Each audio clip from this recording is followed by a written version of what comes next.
Pemirsa, penyesuaian tarif listrik yang diberlakukan pemerintah memberikan andil terhadap inflasi di Kota Denpasar pada bulan April 2017.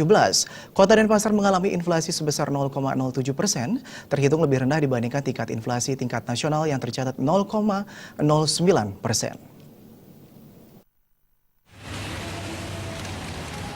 Berdasarkan catatan Badan Pusat Statistik, inflasi di Kota Denpasar pada bulan April 2017 sebesar 0,07% dengan indeks harga konsumen 125,44. Sedangkan tingkat inflasi tahun kalender tercatat 1,90% dan tahun ke tahun 4,46%.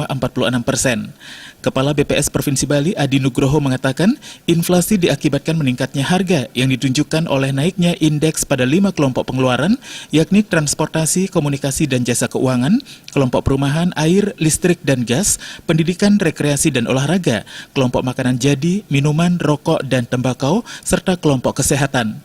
Hanya kelompok bahan makanan dan kelompok sandang yang mengalami penurunan atau deflasi. Sementara itu, komoditas yang memberikan andil inflasi diantaranya tarif listrik, harga sepeda motor, tarif angkutan udara, tarif pulsa ponsel, daging ayam ras, dan kacang panjang. Sedangkan penurunan harga terjadi pada cabai rawit, cabai merah, jeruk, telur ayam ras, dan air kemasan. Denpasar 0,07 positif. Sementara Singaraja tercatat deflasi atau inflasi negatif 1,08.